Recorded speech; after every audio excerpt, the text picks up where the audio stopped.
Saudações acadêmicas aqui, falando brevemente sobre um outro texto. Trata sobre competência regulamentar no direito tributário, acredito ser uma dissertação do Paulo Rosenblatt, e vai trazer algumas considerações atinentes ao direito tributário. Uma vez que esse fenômeno da competência regulamentar, e aqui a gente vai ver a questão da deslegalização, é muito comum no direito administrativo, sobretudo no que diz respeito às agências reguladoras, que editam normas técnicas aí na competência de um decreto autorizado, né? De uma lei que autoriza essa agência reguladora a criar novos direitos, né? Uns falam que não é criação de direito, mas é sim, é criação de direito, vai enganar o diabo quem diverge disso, porque impor alguma multa administrativa, alguma obrigação de você ter que emitir certos documentos, isso aí, tanto CVM, SUSEP, ANS, até o Bacen mesmo. Então a gente vê que existe realmente uma criação do direito. E isso não está tomando alguma medida no direito tributário. Por exemplo, de decretos que modificam o prazo de validade de vencimento de um tributo. Isso poderia ser feito por decreto, só que alguns argumentos que isso é matéria de lei, né? Mas isso causa um caos no fluxo financeiro, no fluxo de caixa de uma empresa, porque isso pode alterar para o bem, né? Como se fosse você adiantar o vencimento, ou pode atrasar o vencimento, seria para o bem, ou adiantar o vencimento, que você poderia estar comprometendo o fluxo operacional da empresa, por exemplo. Determinadas questões sobre definição de alíquotas, isso vem acontecendo bastante em relação à taxa, né? Essas questões dessas anuidades de conselhos regionais, de conselhos por meio de taxa, pagamento de taxa, isso de certa forma pode ser modificado via algum ato secundário, né? Algum ato infralegal, né? Que modifica, sei lá, R$50 por ano, sei lá, o contador tem que pagar R$500 por ano, aí por meio de algum regulamento lá determina que é 550, enfim, isso não é via lei, né? É via algum ato infralegal. Bom, agora, falando de onde surgiu, né, essa questão da administrativização, esse capítulo 8, que foi o que determinado para ele, trata da administrativização do direito tributário, né, já que o Supremo, de certa forma, vai modificar uma estrutura constitucional para acomodar aqui a competência regulamentar às decisões normativas, né, ou até a normas em branco, decretos, portarias, enfim. E isso vem sendo embasado muito por precedentes jurisprudenciais da doutrina americana, né? E aí, quando você importa apenas uma ferramenta, você não importa todo o modelo jurídico, causa alguns problemas, já que o sistema jurídico americano ele é diferente do nosso, ele é baseado muito no stare decisis, ele é baseado nesse sistema de precedentes. A Constituição dos Estados Unidos é uma Constituição sintética, não tem competências definidas expressamente. A nossa, por outro lado, ela tem algumas divergências em relação a gente seguiu outros caminhos, o nosso legislador constitucional teve outras opções, e que não seria dessa forma compatível com o nosso ordenamento esse fenômeno da deslegalização. Mas não querendo adiantar a conclusão, a gente percebe que a gente importa, né? E a gente importa a nosso modelo do Piniquim e acaba causando algumas questões não controversas aqui nas nossas decisões, sobretudo do Supremo. Então, uma das questões que vem sendo reguladas no tributário, por exemplo, é a questão da data de vencimento, a questão da correção monetária, né? Nesses casos, o Supremo entende que não há a violação dessa cláusula de indelegabilidade legislativa, né? uma vez que não há delegação para modificar uma lei aqui nesses casos, mas simplesmente uma autorização para regular o assunto. A lei autoriza com que algum ato infralegal regule a data de vencimento, modificando, corrija o valor do tributo com base na atualização monetária. Enfim, não se trata aqui de matérias que estariam sendo o escopo de reserva legal, mas sim objeto de algum decreto regulamentar. E isso é influenciado, essas questões, essas decisões, os fundamentos são influenciados aqui pelos precedentes da Suprema Corte Americana, que entendem que não há uma delegação pura, né? Não há uma delegação, permito, a lei diz, fala que é por meio de decreto que vai poder ser, que pode ser definida a data de vencimento, mas é uma delegação que é chamada de intralegem, né? Que a lei permite que regulamento elabore dentro das condições pré-estabelecidas sem que isso imponha novas exigências. Então, não existe dessa forma. O poder chega e fala que é o competente para legislar sobre determinados assuntos, enfim, porque a gente percebe que a separação de poderes ela influencia bastante essa vedação ou não da deslegalização, mas não existe aqui uma delegação pura. É isso que tem que se entender. E essa delegação intralegem, ela não quebra o padrão jurídico imposto pela lei. E é algo comumente aceito na jurisprudência americana. Em outros casos, por exemplo, eu falei de um caso, não me atentei ao imposto, né? Mas outro julgado autoriza aqui a competência pro ministro da Fazenda para fixar prazo de recolhimento de IPI, né? Isso não violaria a lei, porque segundo o voto, dentro de uma razoabilidade, né, que seria inerente ao exercício do poder público, seria viável essa questão dessa modificação desse prazo. Em outro julgado também já se assentou que o poder público poderia estabelecer subtaxas, né, que seriam complementações à legislação impositiva feita pela lei em matéria tributária, né? Mas só que essa deslegalização é necessária que siga alguns parâmetros, né? E em outro recurso extraordinário, o ministro Carlos Veloso, ele já meio que desenhou alguns estándares, alguns critérios para que essa deslegalização fosse consentida pela jurisprudência. Uma delas seria que a delegação pode ser retirada daquele que recebeu a qualquer momento por decisão do Congresso. E a outra seria que o Congresso seria competente por fixar esses estándares que limitam a atuação do delegado. E a última seria um critério mais genérico, que seria a própria razoabilidade da delegação. Você não pode delegar, por exemplo, uma competência exclusiva do Poder Legislativo de, sei lá, julgamento de impeachment. Você não pode, por óbvio, você não poderia, o Senado não poderia delegar isso à Câmara ou, sei lá, a outro poder.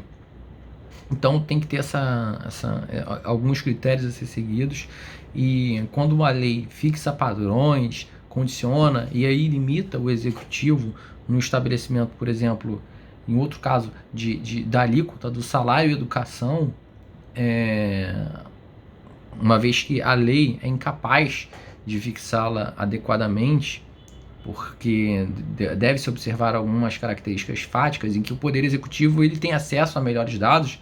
Então, essas subrates, no caso desse auxílio educação, por exemplo, seriam permitidos também. Então, esses julgados, eles vivem conversando com outros julgados, né? Eles vão tentando fazer um emaranhado aqui para colocar uma força de decisão maior, né? Para que o Poder Judiciário consinta em alguns casos, o Supremo Poder consinta em alguns casos com essas questões de regulamentações, de questões que deveriam, em tese, ser via lei para garantir a segurança jurídica, né, para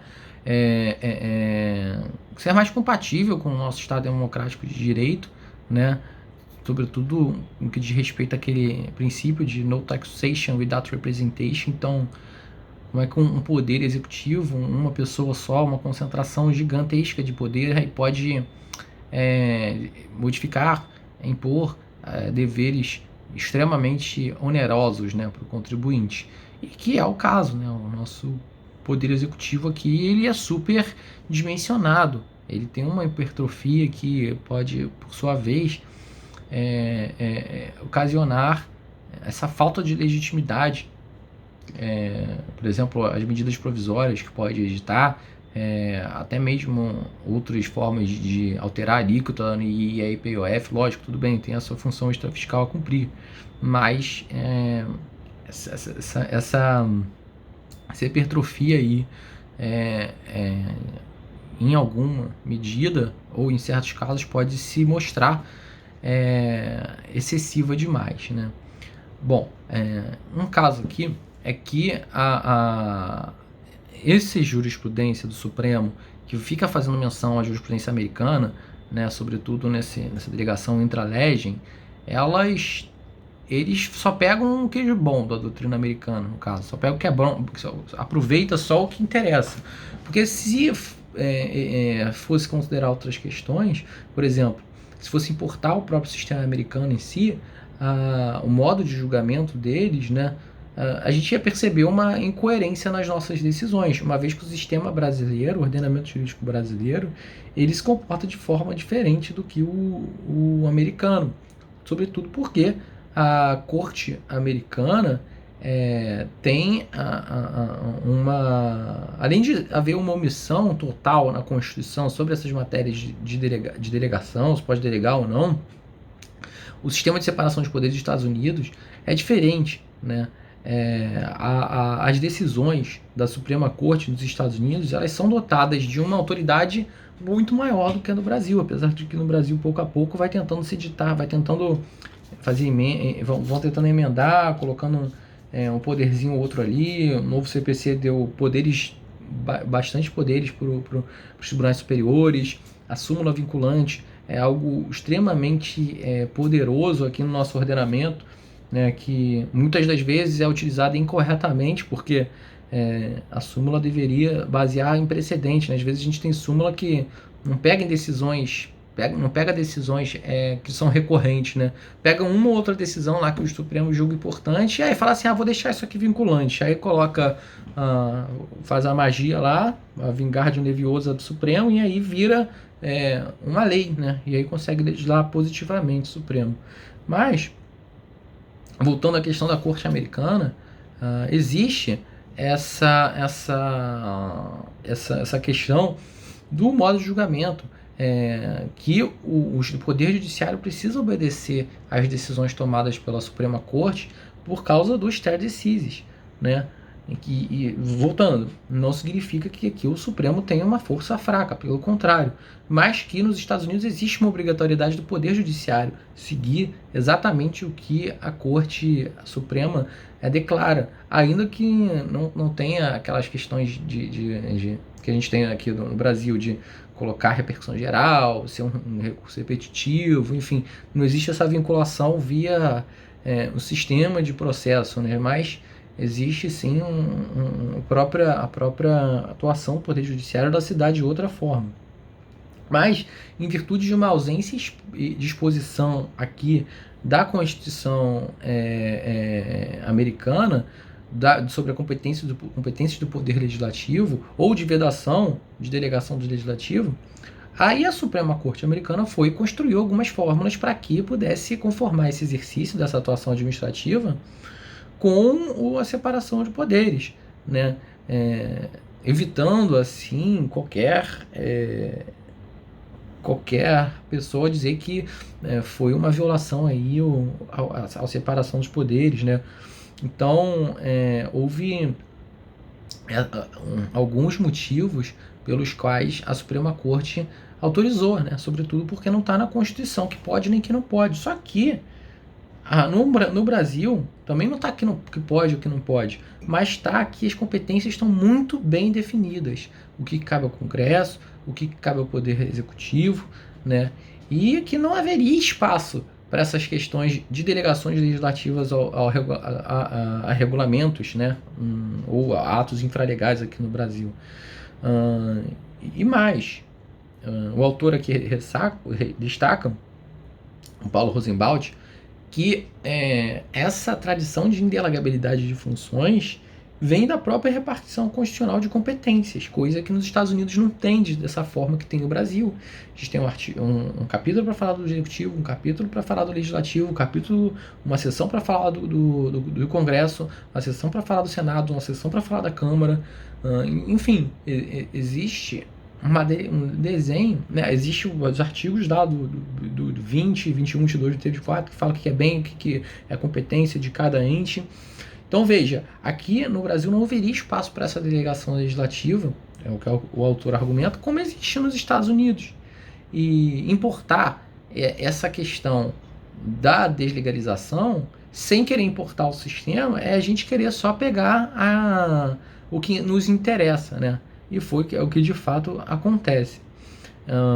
Ainda mais porque no Brasil existe um grande apego a questões de segurança jurídica, questões de legalidade tributária, a questões de limitação do poder de regulamentar, que aqui não chega nem se comparar com os Estados Unidos.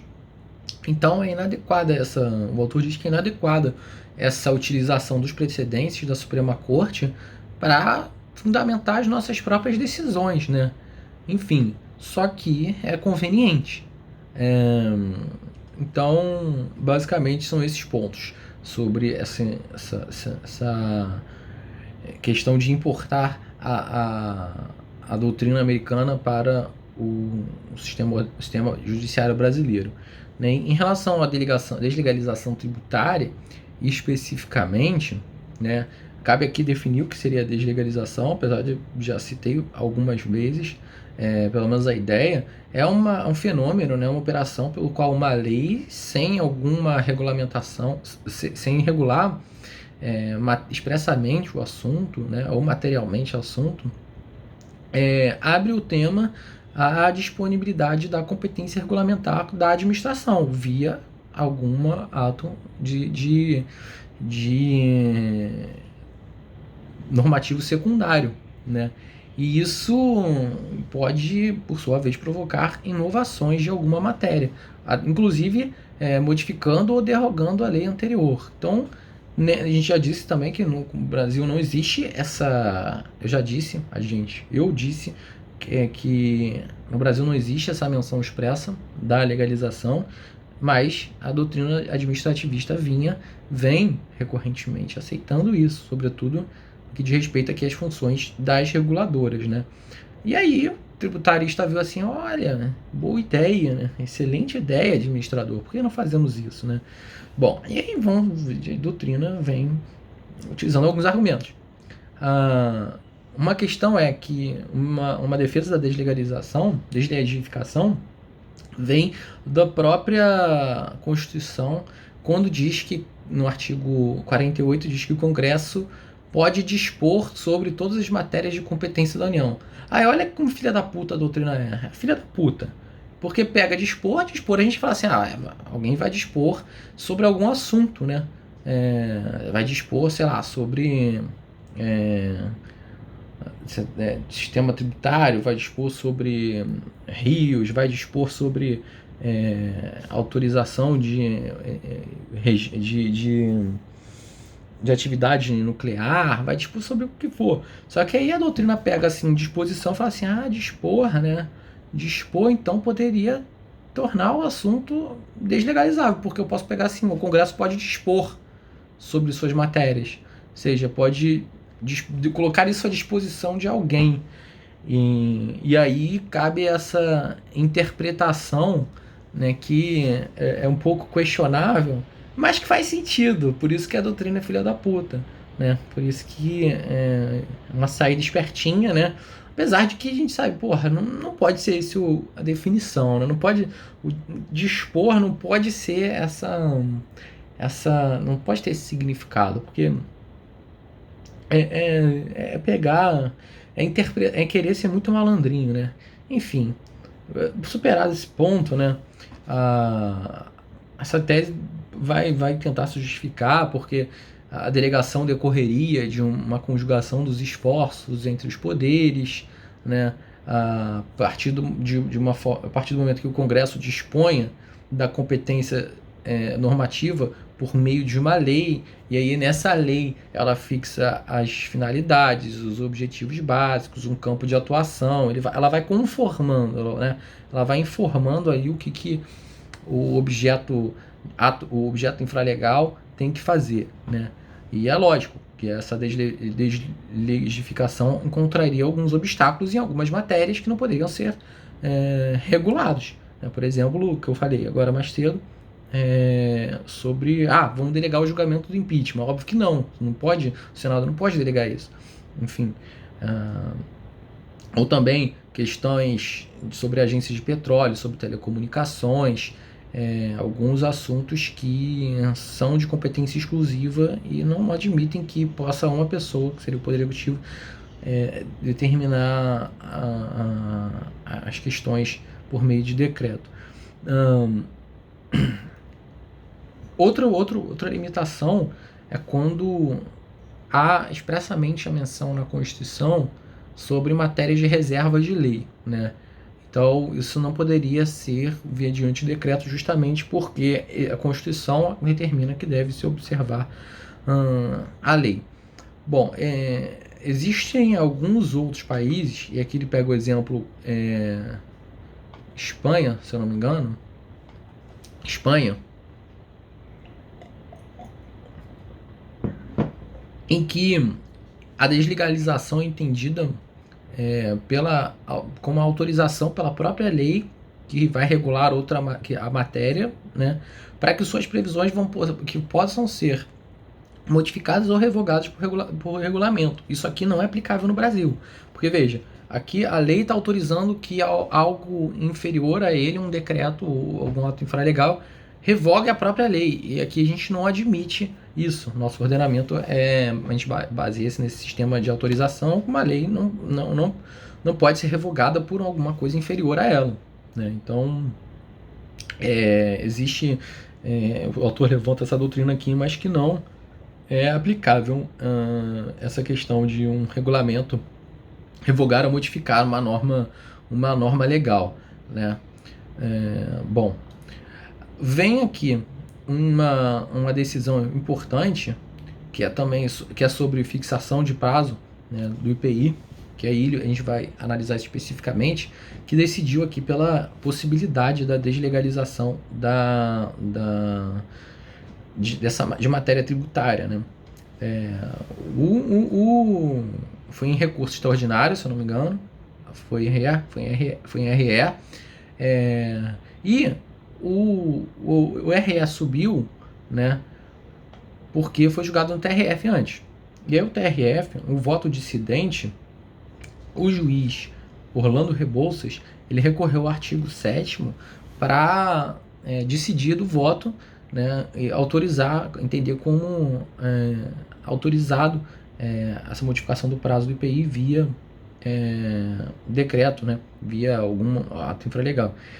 Ele se baseou no artigo 7º, porque fala que a competência tributária é indelegável, salvo atribuições de funções de arrecadar ou fiscalizar tributos ou de executar leis, serviços. Enfim, ele se baseou nessa decisão, nesse artigo, né, que a meu ver é um pouco equivocado, porque e o texto também fala que é equivocado, porque a competência tributária a gente aprendeu que é indelegável, sim.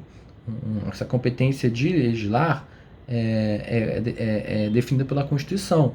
Só que a capacidade arrecadatória, de fiscalização, ela é um dos elementos da competência tributária.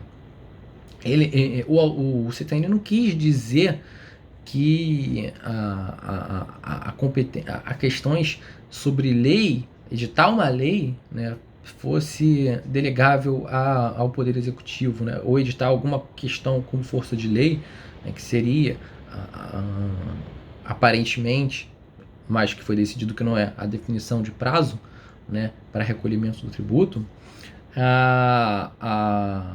não seria aqui a questões de capacidade de fiscalizatória, não seria nada disso. Houve essa confusão aqui entre delegação de legislar e de competência, né?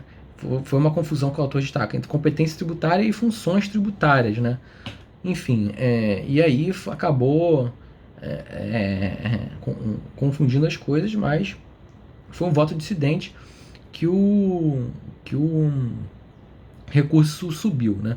Bom, discutidos esses pontos, os fundamentos em si se basearam nos artigos lá do legislação que trata sobre legislação tributária do CTN, que segundo os quais diz que o vencimento do tributo pode ser fixado pela legislação tributária. E aqui entende-se legislação, o CTN mesmo diz que legislação é tudo, né? Não apenas lei, mas decretos e normas complementares. Enfim, e aí foi a partir lá dessa interpretação, uma vez que, segundo os ministros do STF, o CTN não exigiu lei para regular prazo de vencimento, né? Conferiu, né, essa discricionariedade para o administrador definir o prazo, dando uma maior flexibilidade, né, em relação ao vencimento do tributo e descongestionando o Congresso. Bom, houve voto divergente, né, do próprio ministro Supremo, o ministro Marco Aurélio, se eu não me engano, consultando aqui, o ministro Marco Aurélio, ele foi contra isso, né, porque falou que o sistema brasileiro não adota essa questão da deslegalização, né, seria uma violação a essa edição dessa norma que modificou o prazo, mas ficou claro que foi declarado constitucional essa questão. Mas, todo o caso, em relacionado aos votos, houve uma convergência, houve uma unanimidade em relação a se o prazo fosse instituído por lei, ele não poderia ser revogado por decreto, ainda que houvesse autorização legal para isso, justamente porque a gente não segue aquele sistema lá da Espanha que eu falei há pouco tempo. Mas a própria lei do IPI tinha esse prazo, só que aí posteriormente essa lei foi revogada, aí ficou sem prazo, assim, ficou definido por regulamento. Mas se tivesse permanecido ali o prazo na lei, aí não poderia ser alterado por legislação, né, uma vez que está por lei. Uma última questão que o autor comenta sobre isso é que se houvesse realmente aceitação dessa deslegificação, deveria haver uma emenda à Constituição que permitisse expressamente, né, que pudesse haver uma disposição dessa competência apenas para o Executivo. Mas ele levanta aqui a questão que essa emenda constitucional poderia eventualmente esbarrar em cláusulas pétreas, sobretudo aqui em cláusulas de separação de poderes e até aos princípios da legalidade, né? Bom, em relação à deslegalização é isso, mas existe um outro fenômeno que o autor cita, que são as normas legais em branco. E eu já citei isso em outro vídeo, né? E ele traz dois exemplos interessantíssimos. Eu vou começar pelo segundo, que é uma lei que decidiu sobre contribuição, sobre a legalidade, que admitiu a deslegalização, né? Na realidade não é deslegalização, mas admitiu essa norma em branco, norma tributária em branco, sobre a legalidade da contribuição do seguro de acidente de trabalho, no qual a lei, né, definia as alíquotas para acidente grave, acidente moderado e acidente leve, acidente médio e acidente grave, né? Só que não definia quais eram essas atividades. Então, quem definia isso era o próprio decreto, o regulamento, enfim. E haveria ou não ilegalidade? O Supremo entendeu que não, que é totalmente legal, porque em determinados casos a aplicação da lei tem que levar em consideração o caso concreto. E aí exige dados, exige referição de elementos que só com base em informações do próprio executivo, né, e informações que são modificáveis às vezes, isso pode modificar os parâmetros, né, e padrões. Então é necessário uma agilidade, uma contemporaneidade entre a norma que se quer impor, né, o tratamento que se quer impor e essas modificações, né? Até para, sei lá, vai que um seguro, alguma coisa que tinha risco médio passou a ter risco grave, né? Enfim, se você trabalha na linha de frente do Covid, se você atuava aí como secretária de algum hospital, enfim, olha, você está ali tua atividade seria de risco leve, até então não teria nem risco, né? Você em condições normais, mas aí veio o Covid, aí tua situação, teu risco aumentou, talvez ou para médio ou para grave, né? Isso o decreto ele pode, o regulamento ele pode fazer, né? Mais um ponto sobre isso, o que deve ser legal de observar, é justamente controlar. Porra, tem uma situação ali que é risco médio, mas ela tem mais risco do que uma situação de risco grave. Então ela não deveria estar ali em risco médio, né? Deveria estar pelo menos em risco grave junto com a outra. Então dá para saber, dá para ter essas noções, né? Por isso que a norma tributária em branco, ela não define, e que até por incapacidades, né?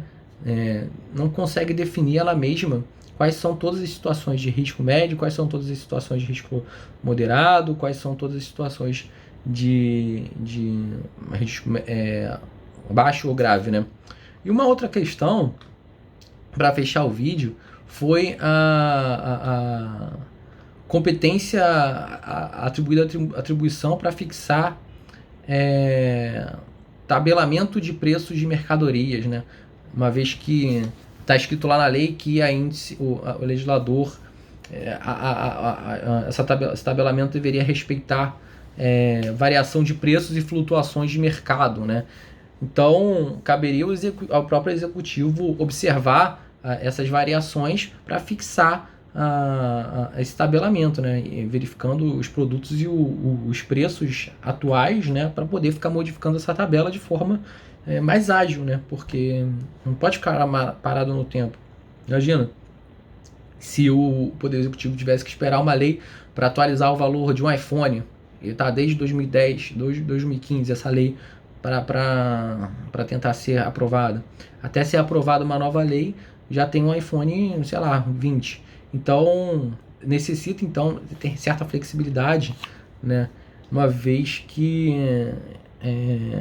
essa flexibilidade pode ser encontrada nos atos infralegais, né? Então, beleza. É isso. Finalizo por aqui.